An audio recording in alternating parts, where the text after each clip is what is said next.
Rencananya akan dibuat pemukiman baru yang diperkirakan jumlah penduduknya ini mencapai 5.000 keluarga. Setiap keluarga ini dikasih tanah 1 hektar untuk menanam kelapa. Nah, jadi hasilnya proyek ini sukses menghasilkan lahan perkebunan kelapa seluas 5.000 hektar. What's up Sobat Glory? Balik lagi bareng gua. Gimana nih kabarnya teman-teman?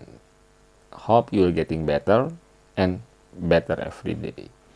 By the way, thanks buat kalian semua yang udah nonton konten gua dan juga udah subscribe channel gua. Di konten kali ini, gua akan bercerita tentang Sultan Ageng Tirtayasa dan mega proyeknya teman-teman. Karena menurut gua, beliau ini sangat inspiratif. Bayangkan, di abad ke-17, Sultan Banten ini tuh udah mengelola sampai ribuan hektar lahan pertanian teman-teman. Ikutin terus konten gua and enjoy.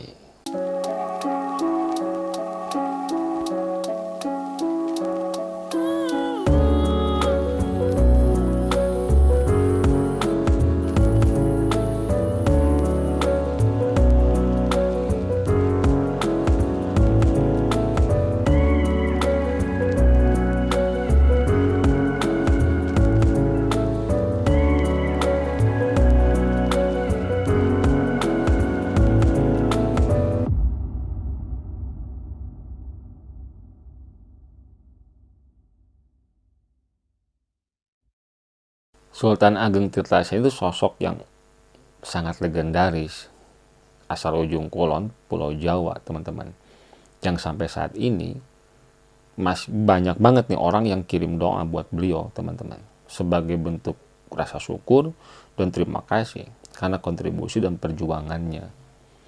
Sultan Ageng Tirtayasa ini, meskipun di umur yang masih muda dan dengan kekuasaan di tangannya, gak membuat sang sultan ini tuh menjadi seorang yang jumawa dan memanfaatkan jabatannya untuk kesenangan dunia.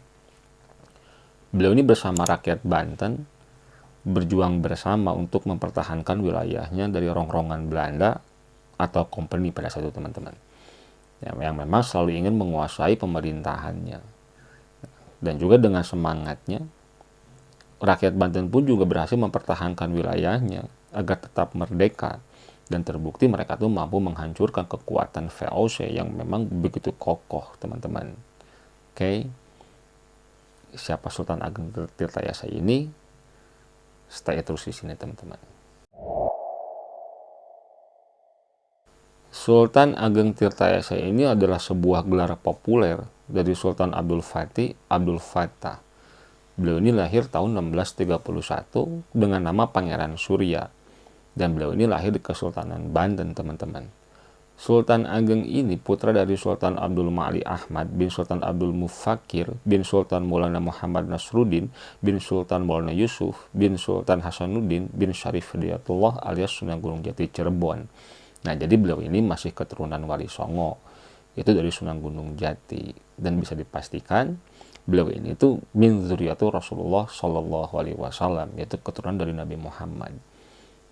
Nah, ayah dari Sultan Ageng ini dikenal dengan sebutan Sultan Fakih, Sultan Kulon, Pangeran Anom, atau Pangeran Ratu.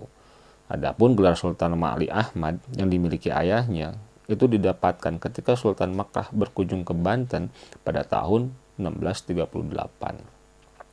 Nah, sementara ibu dari Sultan Ageng ini bernama Ratu Martakusuma.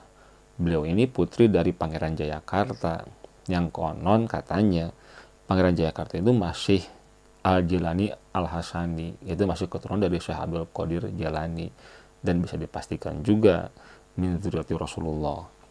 Nah, Sultan Ageng Tirtayasa ini tuh naik tahta menggantikan Sultan Mufakir yang merupakan kakeknya. Nah, sebetulnya menurut hukum waris Kesultanan Banten, seharusnya pengganti Sultan Mufakir ini harusnya ayah dari Sultan Ageng. Tapi karena ayahnya ini meninggal mendahului kakeknya, nah akhirnya setelah wafat kakeknya, otomatis tahta Kesultanan Banten pun juga beralih ke Sultan Agung Tirtayasa pada tahun 1651. Dan beliau pun juga menjadi Sultan ke-6 Kerajaan Banten dengan gelar Sultan Abdul Fattah Muhammad Syifa Arifin atau Pangeran Ratu ing Banten. masa pemerintahan Sultan Ageng sejak diangkat di tahun 1651 sampai tahun 1683. Saat itu Banten mencapai puncak kejayaannya. Nah, Sultan Ageng ini dikenal sebagai sosok yang cerdas dan menghargai pendidikan. Nah, hasilnya perkembangan pendidikan agama Islam pun juga maju pesat di bawah pemerintahannya, teman-teman. Nah, dan nilai-nilai yang dimunculkan dari dirinya, yaitu seorang pemimpin harus amanah untuk visi ke depan membangun bangsanya.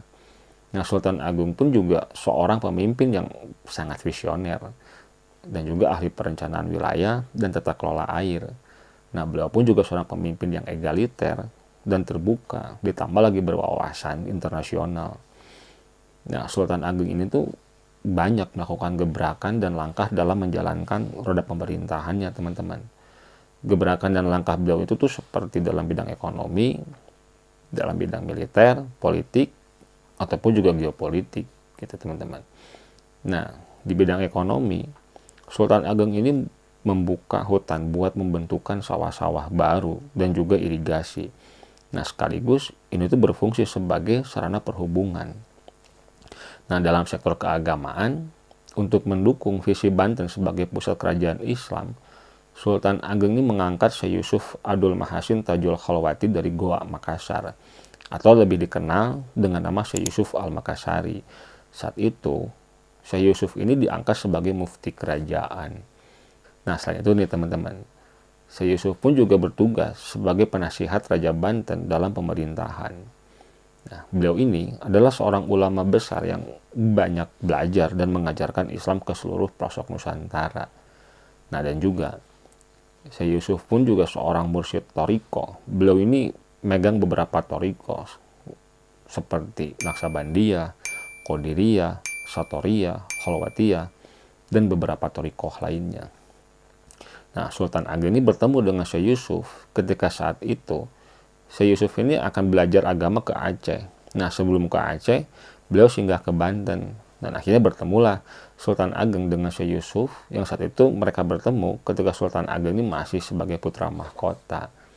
Nah, dan Syekh Yusuf pun juga berjanji ke Sultan Ageng ini akan mengabdi dan membantu pemerintahan Sultan Ageng pada awal-awal pemerintahan beliau. Nah, hasilnya kekuatan dua orang sahabat ini tuh mampu membendung kekuatan Kompeni dalam menguasai pelabuhan-pelabuhan di Nusantara. Kesultanan Banten tuh, ya menurut gua, teman-teman, keren banget. Mereka ini memiliki relasi ini nggak hanya dengan wilayah di Nusantara aja, kayak Cirebon, Makassar, or Demak. Mereka tuh memiliki juga relasi or hubungan diplomatik dengan bangsa-bangsa Eropa seperti Inggris, Prancis, Denmark, dan tentunya Belanda. Karena Belanda ini emang udah datang ke Banten lebih dulu, ya meskipun bukan dengan nama Belanda, tapi VOC atau company lah, sebuah corporate besar, karena memang Belanda pun juga belum terbentuk negaranya pada saat itu, teman-teman. Nah, dan yang kerennya nih, meskipun Kesultanan Banten ini berhubungan dengan bangsa-bangsa Eropa yang memang relatif jauh lebih kuat, Kesultanan Banten pun juga memiliki nilai tawar yang sangat tinggi dan nggak bisa diatur seenaknya. Seperti halnya Sultan Ageng ini tuh sangat selektif ke bangsa-bangsa Eropa. Karena Sultan ini tuh nggak mau kalau aktivitas dagangnya di Banten terganggu karena adanya kecurangan dalam transaksi. Seperti di tahun 1671 tuh, teman-teman. Raja Prancis, yaitu Louis XIV, pernah mengutus ketua kongsi dagang Prancis di Asia yang bernama François Keren. Saat itu, si Raja Louis itu mengirim Keren untuk melakukan perundingan dagang dengan Banten. Nah, dan sang sultan pun juga saat itu menemui perwakilan Prancis ini di daerah Pecinan, dan Keren pun juga mengajukan permintaan untuk membuka kantor dagang di Banten. Sebelum mengiyakan, Sultan menanyakan lebih dulu tentang motif kongsinya. Apakah seperti VOC? Kalau enggak, ya karena khawatir licik kayak si company ini, teman-teman. Nah, selain itu pun juga Sultan menanyakan barang dagangannya apa yang dibarter. Terus lagi, Sultan Ageng pun juga memberikan peringatan keras. Peringatannya itu Sultan Ageng ini melarang menjual candu di Banten karena Banten ini yang berideologi Islam. Nah, akhirnya Sultan Ageng pun juga menyetujui dengan tawaran dari si Prancis ini untuk berdagang di Banten, asalkan tidak menjual candu. Nah, candu ini tuh, teman-teman, kalau sekarang mah sama kayak narkoba lah. Nah, lalu di tahun berikutnya, Karen pun juga mengunjungi Banten lagi dengan membawa hadiah buat sang sultan ini berupa getah damar, meja besar, senjata api, dan beberapa granat. Nah, semua itu tuh hadiah dari Prancis sebagai tanda persahabatannya antara Prancis dan Banten, teman-teman. Nah, sedangkan hubungan Banten dengan Inggris, hubungan itu bahkan dimulai dari zaman kakeknya Sultan Ageng berkuasa, yakni di tahun 1602. Hubungan ini diawali dengan pengiriman surat dari kerajaan Inggris untuk Sultan yang meminta Banten ini memberi izin Inggris untuk berdagang di Banten, teman-teman. Dan akhirnya Banten pun juga menjadi pusat kegiatan dagang Inggris sampai akhir masa pemerintahannya Sultan Agung Tirtayasa. Nah, konon katanya pernah nih saat itu terjadi perang saudara antara Sultan Ageng dan putranya yaitu Sultan Haji. Sultan Ageng ini tercatat pernah meminta bantuan Raja Charles II dari Inggris untuk mendukung atau menyokong memberangus pemberontakan anak beliau, teman-teman. Nah, saat itu tuh Sultan Haji ini ya disokong oleh VOC. Sultan Ageng itu seorang pemimpin yang sangat menginginkan kemajuan bagi rakyatnya. Makanya, sang sultan pun juga selalu berusaha memajukan sektor pertanian di wilayah kekuasaannya, teman-teman. Dan di sisi lain, tindakan sang sultan ini tuh sangat berbahaya bagi Batavia yang saat itu di bawah kendali company. Nah, dan si Batavia ini tuh mereka khawatir pengaruh Kesultanan Banten ini akan semakin meluas. Apalagi penolakan sang sultan buat tunduk sama Belanda ini semakin meningkatkan rivalitas antara Banten dan Batavia yang saat itu memang jelas di bawah Belanda. Terus kedua belah pihak ini tuh selalu nggak menemui kata sepakat. Nah, sampai akhirnya deklarasi perang pun diumumkan di bulan Mei 1658, teman-teman. Nah, peperangan pun juga pecah dan terjadi di beberapa daerah di Banten. Peperangan tuh terjadi di darat maupun di laut. Nah, saat itu masyarakat Banten ini dengan sang sultan saling bahu-membahu menghadang invasi company. Sampai akhirnya company pun juga merasa kewalahan dan terdesak. Nah, karena merasa kalah dan terdesak, akhirnya company pun juga menawarkan perjanjian damai yang disetujui oleh Sultan Ageng. Dan situasi pun juga menjadi lebih kondusif. Nah, jadi di masa-masa inilah Sultan Ageng ini kembali lagi menjalankan proyek pembangunannya seperti sektor pertanian, infrastruktur, dan transportasi air untuk mendukung aktivitas perniagaan di Kesultanan Banten. Nah, akhirnya Sultan Ageng pun saat itu memerintahkan didirikan lokasi baru untuk komplek perumahan rakyat. Proyek ini dibangun di dekat area perbatasan.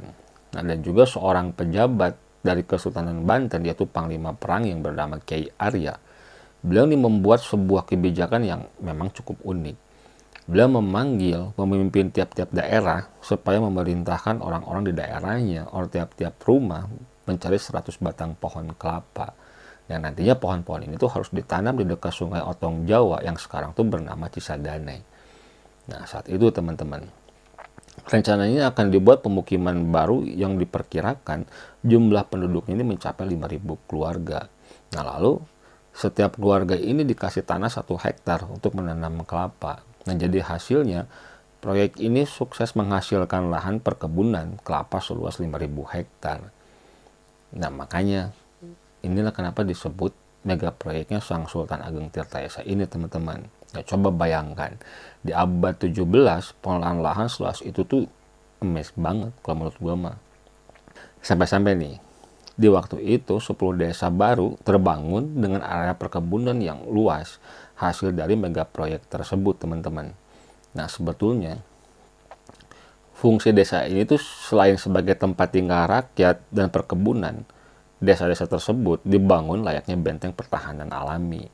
Nah, karena dengan ditanamnya ratusan ribu pohon di desa-desa dekat perbatasan ini, hasil ini tuh akan mengaburkan dan menghambat pihak yang ingin menyerang. Nah, jadinya company pun juga bakalan susah untuk memata-matai. Nah, menurut gue nih, hal ini tuh menggambarkan kalau Sultan Ageng Tirtayasa ini orang yang sangat cerdas dan juga visioner. Nah, karena soalnya nih, Belanda ini meskipun udah ada perjanjian damai, sebetulnya nih dua belah pihak ini masih saling mencurigai. Nah, dan sang sultan pun juga ya udah tahu lah kalau si company ini menempatkan banyak intel di wilayah perbatasan Banten, teman-teman. Nah, di tahun 1663, Kesultanan Banten ini menjalankan sebuah rencana pengerukan sungai dan beberapa sungai. Ya, sungai-sungai itu yaitu di daerah Cidurian ke Sungai Pasilian melalui Bararaja yang berjarak sekitar kurang lebih 6 km menuju Sungai Cisadane, teman-teman. Nah, fungsi proyek ini tuh mereka kerjakan kepentingannya untuk pengairan sawah dan nantinya bisa dibuat keperluan militer. Karena nantinya tuh sungai ini tuh bisa dipakai buat memperlancar mobilisasi militer ke beberapa tempat. Nah, dan setelah sungai ini beres, sang sultan ini memerintahkan rakyatnya bikin banyak area persawahan baik di kiri atau di kanan sungai-sungai tersebut, teman-teman. Karena dengan dibangunnya area persawahan yang luas akan menjadikan Banten ini memiliki pasokan lumbung padi yang berlimpah untuk mencukupi kebutuhan penduduk. Nah, saat itu sang sultan ini sampai turun tangan sendiri dan meninggal istananya untuk memantau mega proyeknya, teman-teman. Istilahnya itu belusukan lah kalau zaman sekarang mah. Nah, dan di tahun 1664, Banten ini terus-terusan melakukan pembangunan sungai-sungai. Ketika proyek sungai ini progresnya baru setengah jalan, bahkan sang sultan pun juga ternyata membuat proyek lainnya. Kali ini Sultan Ageng membangun bendungan yang dimana fungsi bendungan ini tuh buat menampung banyaknya air ketika musim hujan dan bisa untuk mengaliri area pesawahan. Nah, mungkin ini tuh proyek sawah tanda hujan, teman-teman. Yang di Amerika itu beginilah sistem perkebunannya. Nah, hasilnya dengan ada bendungan ini, air ini akan tetap tersedia dan cukup ketika di musim kemarau. Pemikiran yang mungkin sangat maju di zaman itu, teman-teman. Nah, lalu setelah sungai Tanara dan Pasilian ini beres dibangun, di tahun 1670 Sultan Ageng ini membangun sungai Pontang Tanara karena beliau ini ingin supaya adanya akses yang memadai dari laut sampai ke daerah terpencil. Dan lagi nih teman-teman, itu mega proyek sang sultan karena ya memang menghabiskan banyak biaya dari kas kesultanan. Nah, bahkan nih disebutkan saat itu tuh proyek ini melibatkan sampai 16.000 pekerja, jumlah pekerja yang sangat banyak, teman-teman. Nah, sebetulnya sih merencanakan mega proyek ini tuh bukan hal yang mudah, karena udah pasti butuh budget yang nggak sedikit. Tapi Sultan Ageng ini selalu berusaha keras supaya bisa terlaksana, karena tujuan sang sultan ini melakukan pembangunan besar-besaran ini demi memakmurkan kehidupan rakyat Banten. Nah, apalagi di tahun 1673, beliau membeli 12 kincir air khusus dari Batavia, dan itu tuh udah termasuk teknologi canggih pada zamannya. Kincir ini berfungsi supaya aliran air itu lebih cepat dan optimal. Nah, bahkan nih teman-teman, di tahun 1675 sampai tahun 1677, Sultani mengerjakan sebuah pembangunan lagi seperti menambah jumlah kanal dan membuat bendungan di beberapa lokasi. Nah, konon katanya, waktu itu para lelaki ini diwajibkan berpartisipasi dalam pengerjaan proyek-proyek tersebut. Nah, akhirnya setelah semua proyek tersebut direalisasikan, beliau tuh lalu mengarahkan perhatiannya untuk mendirikan suatu kota di sepanjang kanal. Nah, hal yang menarik dan yang kerennya, Sultan Ageng ini memilih opsi pembangunan dengan bahan permanen yang pastinya menghabiskan budget besar untuk tempat tinggal penduduk, teman-teman. Nah, cuma sayangnya, di tahun 1678, Cirebon ini meminta bantuan militer dari Banten. Nah, akibatnya mau nggak mau, Sultan pun juga harus memberangkatkan banyak pasukan untuk membantu pasukan Cirebon. Nah, hal inilah membuat perhatian Sultan pun juga teralihkan ke militer. Jadinya rencana-rencana pembangunan lainnya ini nggak memungkinkan terlaksana.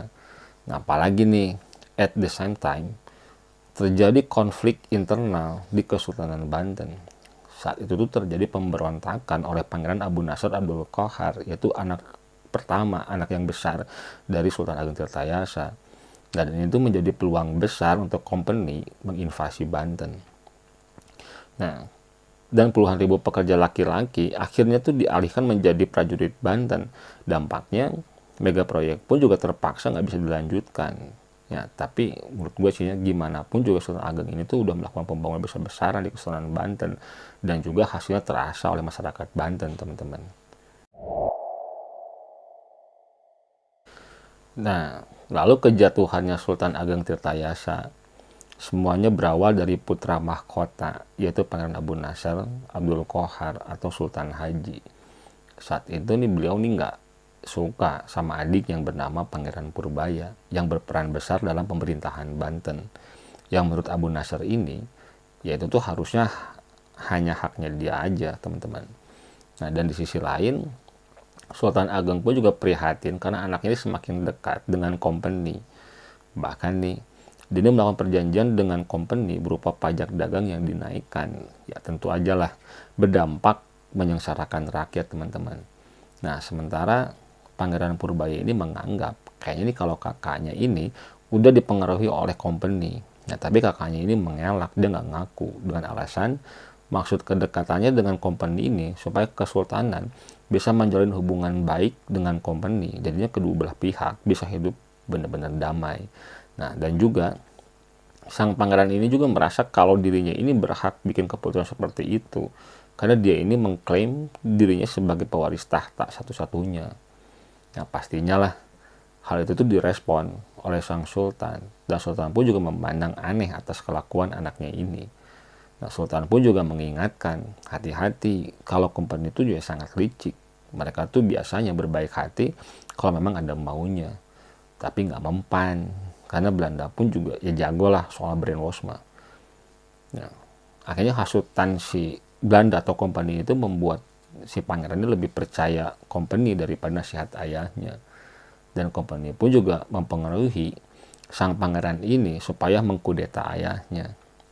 Nah, akhirnya menghadapi situasi yang rumit ini, Sultan Ageng pun juga membangun keraton baru di Tirtayasa karena Sultan ini tuh nggak sudi kalau keratonnya dikuasai company dan sang Sultan pun juga membakar keraton yang lama, teman-teman.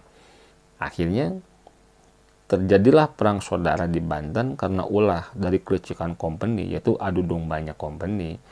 Dan sang Sultan pun juga nggak menghentikan saat itu perjuangan meskipun digempur terus-menerus sama dua belah pihak sekaligus, teman-teman, yaitu pihak company dan juga pemberontakan anaknya. Nah, dan lalu juga si penjajah nih, si company ini lagi dan lagi menjalankan tipuannya untuk menjatuhkan sang sultan ini. Nah, saat itu dibuatlah seolah-olah Pangeran Abu Nasr ini menyesal dan berkirim surat ke ayahnya. Nah, dia tuh menyadari kesalahannya dan ingin kembali ke pihak ayahnya, teman-teman. Nah, akhirnya karena situasi seperti itu, Sultan Agung pun juga datang ke Surosowan untuk bertemu Pangeran Abu Nasr. Nah, dan ketika pembicaraan dengan anaknya sedang berlangsung, nah tiba-tiba Belanda tuh datang dan mengepung sampai akhirnya Sultan Agung ini ditangkap, lalu beliau ini dibawa ke Batavia. Makanya berakhirlah perjuangan Sultan Ageng Tirtayasa ini karena pengkhianatan dari anaknya sendiri. Nah, selain itu juga beberapa tokoh penting dan berpengaruh di Banten ini seperti Syekh Yusuf Al-Makassari ditawan Belanda. Nah, lalu sang pangeran pun juga Abu Nasr ini diangkat sebagai sultan. Ya, hanya ya itu dialah, teman-teman. Dia ini selalu di bawah tekanannya company di setiap keputusannya. Nah, dia ini nggak pernah mendapatkan kebebasan dalam menjalankan pemerintahan di Banten. Nah, akhirnya perang saudara pun juga terus-menerus terjadi di Banten. Dan itu menyebabkan kekuatan Banten ini menyusut. Karena ya hanya disibukkan dengan urusan internal. Nah, jadinya kekuatan Banten pun juga melemah, menyebabkan company ini terus bergerak maju dan mulai menguasai banyak area penting di Banten. Nah, dan Sultan Agung Tirtayasa pun ditangkap di tahun 1683. Lalu beliau pun diasingkan ke Batavia dan ditahan di sana, teman-teman. Dan di tahun 1692 akhirnya beliau wafat di pengasingan. Nah, sementara Syekh Yusuf Al-Makassari diasingkan ke Tanjung Cape de God Hope yang sekarang itu bernama Cape Town di Afrika Selatan. Nah, beliau diasingkan bersama keluarganya dan pengikutnya. Tapi di sanalah beliau ini berjuang mempertahankan ajaran Islam sampai akhirnya menjadi orang yang berpengaruh di sana, teman-teman. Dan dia pun juga wafat di sana. Nah, yang kerennya dari Syekh Yusuf Al-Makassari ini, sampai-sampai seorang Nelson Mandela, seorang tokoh terkenal di Afrika, dia ini terinspirasi sama Syekh Yusuf Al-Makassari. Nah, insya Allah nih di konten selanjutnya, gue akan coba cerita tentang Syekh Yusuf Al-Makassari ini, teman-teman. Oke, see you next time.